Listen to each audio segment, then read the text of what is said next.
Olá, gente! Vamos para a nosso segundo vídeo de leitura de Alice. Na verdade, eu li a introdução. Vamos começar de fato a ler essa maravilha.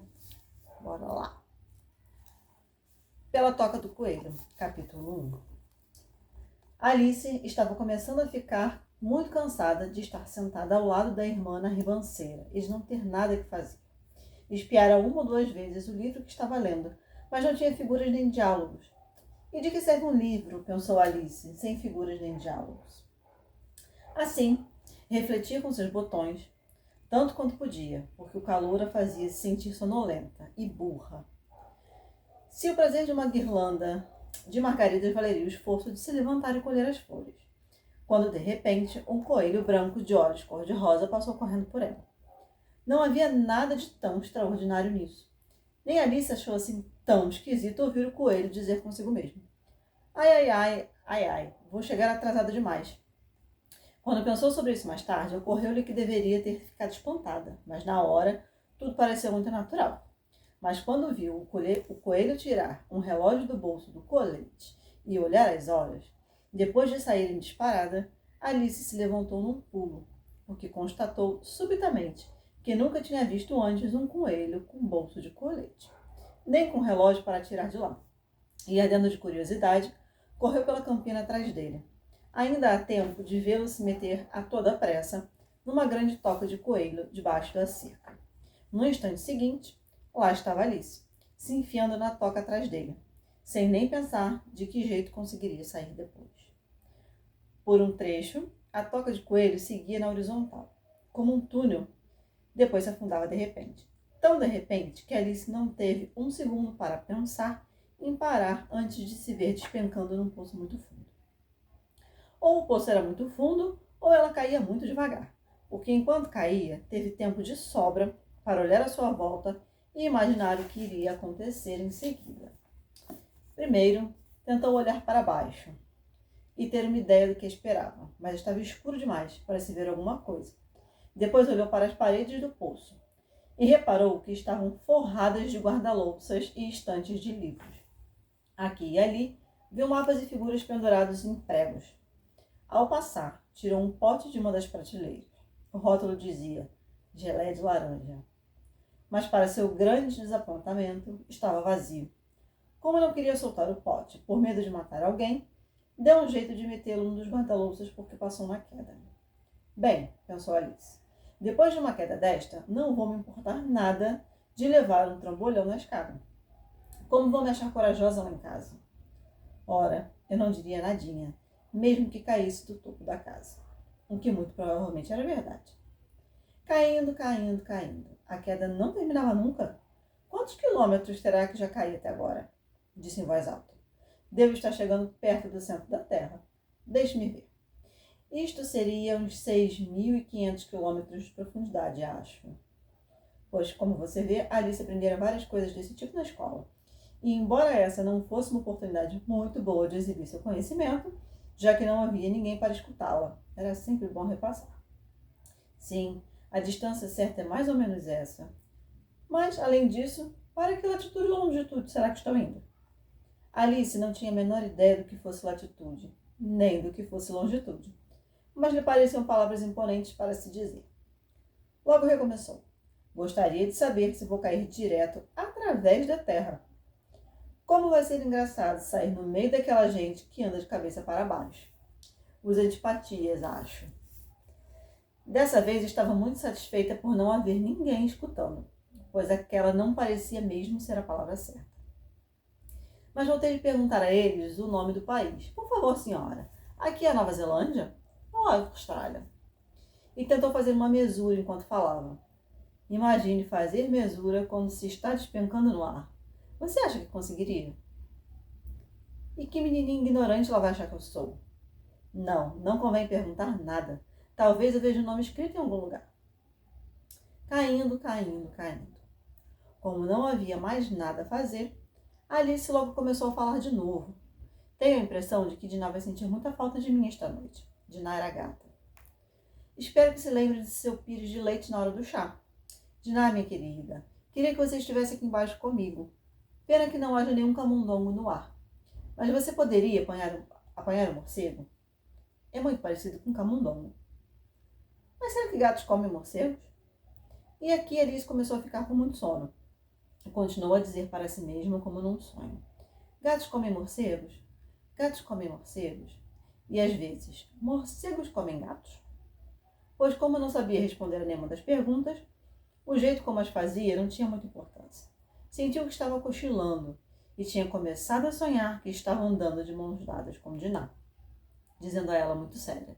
Vamos, Dinah, conte-me a verdade. Algum dia você já comeu um morcego? Quando subitamente, bum, bum, caiu sobre um monte de gravetos e folhas secas. A queda terminara. Alice não ficou nem um pouco machucada e, no piscar de olhos, estava de pé. Olhou para cima, mas lá estava tudo escuro.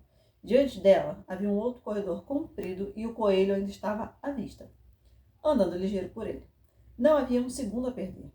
Lá se foi Alice como um raio, tendo tempo apenas de ouvi-lo dizer ao dobrar uma esquina. Por minhas orelhas e bigodes, como está ficando tarde. Ele estava bem rente a ele, mas quando dobrou a esquina não havia mais sinal do coelho branco. Viu-se num salão comprido e baixo, iluminado por uma fileira de lâmpadas penduradas no teto. Havia portas ao redor do salão inteiro, mas estavam todas trancadas. Depois de percorrer todo um lado e voltar pelo outro, experimentando cada porta, caminhou desolada até o meio, pensando em como haveria de sair dali. De repente, tampou com uma mesinha de 3 pernas, feita de vidro maciço. Sobre ela não havia nada, a não ser uma minúscula chave de ouro, e a primeira ideia de Alice foi que deveria pertencer a uma das portas do salão. Mas que pena! Ou as fechaduras eram grandes demais, ou a chave era pequena demais.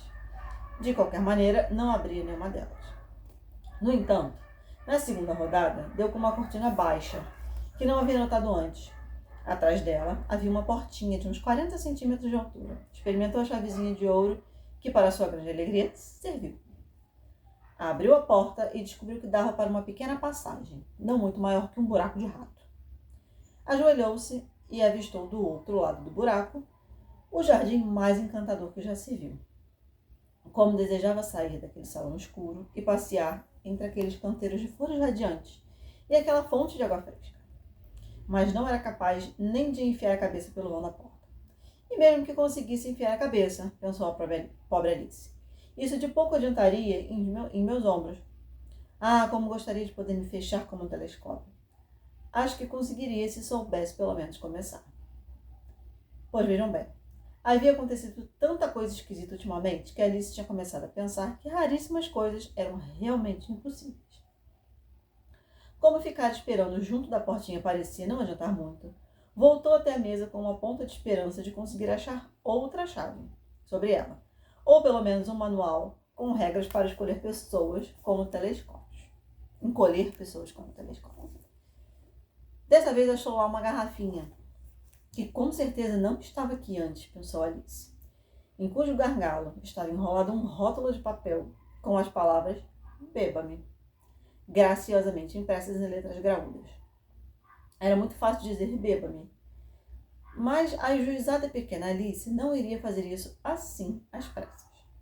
Não, primeiro vou olhar, disse, e ver se está escrito veneno ou não, pois lera muitas historinhas divertidas sobre crianças que tinham ficado queimadas e sido comidas por animais selvagens e outras coisas desagradáveis, tudo porque não se lembravam das regrinhas simples que seus amigos lhe haviam ensinado.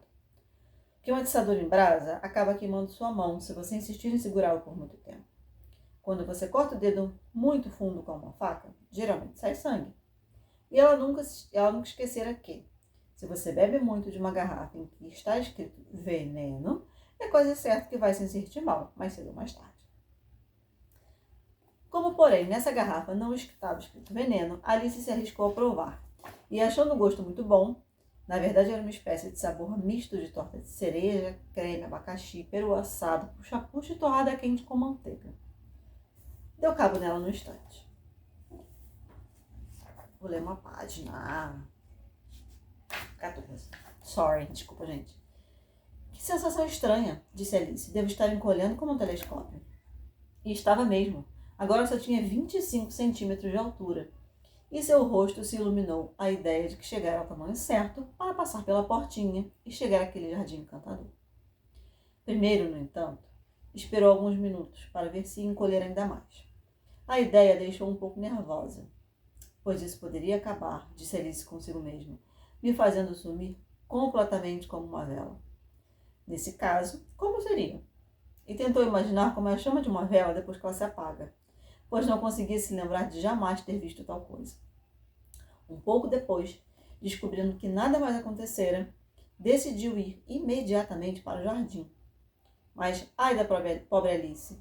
Quando chegou à porta, viu que tinha esquecido a chavezinha de ouro e, quando voltou à mesa para pegá-la, constatou que não conseguia alcançá-la. Podia vê-la muito bem através do vidro. E fez o que pôde para tentar subir por uma das pernas da mesa. Mas era escorregadia demais. Tendo-se cansado de tentar, a pobre criaturinha sentou no chão e chorou. Vamos, não adianta nada chorar assim, disse Alice para si mesma, num tom um tanto áspero. Eu a aconselho a parar já. Em geral, dava conselhos muito bons para si mesma, embora raramente os seguisse, repreendendo-se de vez em quando, tão severamente que ficava com lágrimas nos olhos. Certa vez, teve a ideia de esbofetear as próprias orelhas por ter trapaceado num jogo de croquet que estava jogando contra si mesma, pois essa curiosa criança gostava muito de fingir ser duas pessoas. Mas agora, pensou a pobre Alice, não adianta nada fingir ser duas pessoas. Ora, mal sobra alguma coisa de mim para fazer uma pessoa apresentável. Pouco depois, deu com os olhos numa caixinha de vidro debaixo da mesa. Abriu-a e encontrou dentro um bolo muito pequeno, com as palavras: Coma-me, lindamente escritas com passas sobre ele. Bem, vou comê-lo, disse Alice. Se me fizer crescer, posso alcançar a chave. Se me fizer diminuir, posso me esgueirar por baixo da porta. Assim, de uma maneira ou de outra, vou conseguir chegar ao jardim. Para mim, tanto faz. Comeu um pedacinho e disse mesmo para si, aflita: Para cima ou para baixo? Para cima ou para baixo? Com a mão sobre a cabeça, para sentir em que direção estava indo, ficando muito surpresa ao verificar que continuava do mesmo tamanho. Não há dúvida de que isso geralmente acontece quando se come bolo.